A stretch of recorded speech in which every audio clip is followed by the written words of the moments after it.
Addunyaan waamicha Tiraamp Ameerikaan Gaazaa akka fudhattu dhiyeessiteef deebii kennite. Pireezidaantiin Ameerikaa Doonaald Tiraamp kibxata darbe erga Falasxiinonni bakka biraatti qubatanii booda Ameerikaan Gaazaa akka fudhattu beeksisuun isaanii qondaalotaa fi xiinxaltoota irraa deebii cimaa kaaseera.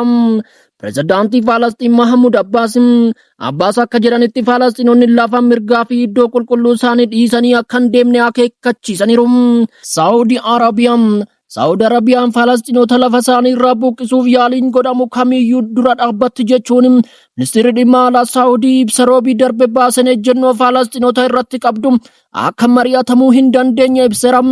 Mootiin gonfoo Saudii Mohammed bin Salaamin ejjennoo mootummaa isaanii ifaa fi ifa ta'een haala kamiinuu hiikamuu fi jijjiiramuu hin dandeenye mirkaneessaniiru. Turkiyyeen karoora Gaazaa waraanaan barbadaa'ee dhuunfachuuf yaadni Tiraamp dubbatan fudhataman qabu jette. Ministeerri dhimma alaa Turkiyyee Hakan Fidan dhaabbata oduu mootummaa Anaaduuluu waliin haasawa taasisaniin akka jedhanitti Turkiyyeen ajjeechaa lammiilee Falasxiinotaa dabalate haalli isaan keessa jiran tarkaanfii Israa'el irratti fudhatte daldala kutuuf ambaasaadara ishee yaadachiisuun akeekkachiisteerti. Gibsi ministeerri dhimma alaa Masrii Badur Abdullaati Gaazaa fudhachuu pireezidaantiin Ameerikaa yaada dhiyeessan irratti taajabbii dhiyeessan booda osoo lammiilee Falasxiin naannoo sanarraa hin buqqa'in saffisaan akka deebi'anii ijaaraman gaafataniiru.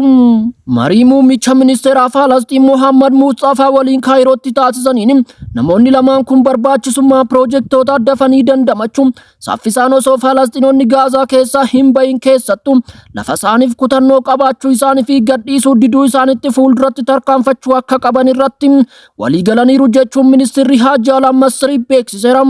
Ibsa mootummaa Yordaanos mootii Yordaanos Abdullah lammaffaan naannoo Falasxiin to'achuuf uummata ishee buqqisuuf yaalii kamiyyuu kuffiseera. Mootiin Abdallaa walgahii Abbaas waliin taasisaniin sochii qubsuma dhaabuu fi yaaliin lafa walitti qabuuf Falasxiinota Gaazaa fi West Baankii keessa jiran buqqisuuf godhamu kamiyyuu fudhataman qabu jedhaniiru. United Arab Emirates yaalii Falasxiinota buqqisuu fi mirgoota hin mulqamne dhoowwuuf godhamu kamiyyuu ifatti ni diddi jedhaniiru. Ministeerri Haajaa alaa UAE ibsa kennaniin beeksisaniiru.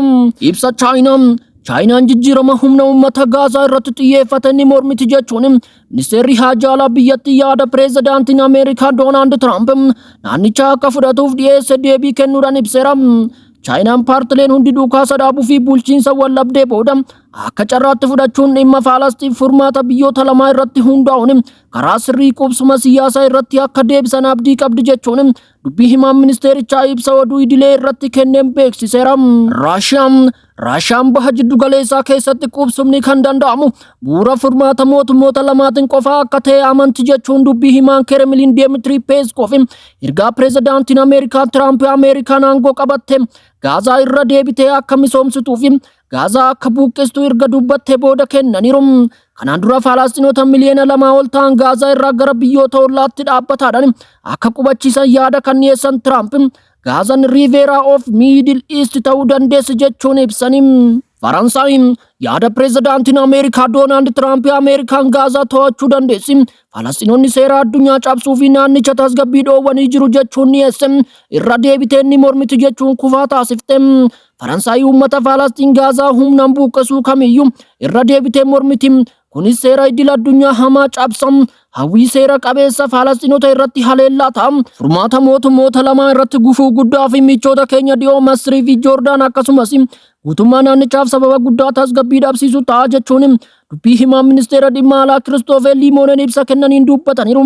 Itti dabaluudhaan egeree Gaazaa haala mootummaa Falasxiin gara fuulduraa ta'uu qaba malee biyya sadaffaatiin to'atamuu hin qabus jedhaniiru. Michuu cimtuu Ameerikaa UK ministeerri dhimma alaa UK David Lamine Falasxiin Gaazaa fi West Bank keessatti jiraachuu qabu.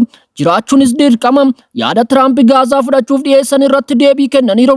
Falasxiinonni biyya isaanii Gaazaa West Bank keessatti jiraachuu fi badhaadhuu akka danda'an arguu qabna.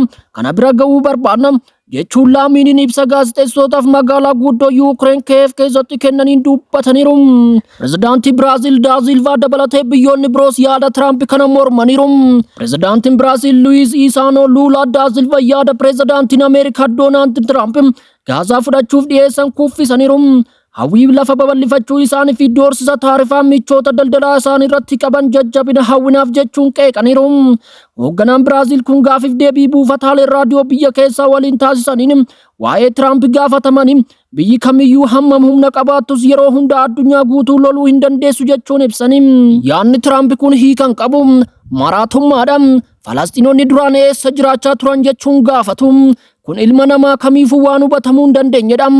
Luulan itti dabaluun furmaata mootummoota lamaaf falmuu fi tarkaanfii waraanaa Israa'el Gaazaa keessatti fudhatte kanaan dura duguggaa sanyii jechuun balaaleffachaa turanis irra deebi'anii kaasaniiru. Dhaabbata mootummoota gamtoomanii hoogganaan mirga dhaabbata mootummoota gamtoomanii Volker Turk namoota naannoo qabame keessaa ari'uun cimsee dhoorkadha jechuun cimsanii dubbatanii erga pireezidaantiin Ameerikaa Tiraamp Ameerikaan Gaazaa fudhatte uummata ishee akka qubachiiftu yaada rifaasisaa dhiyeessanii booda dubbate.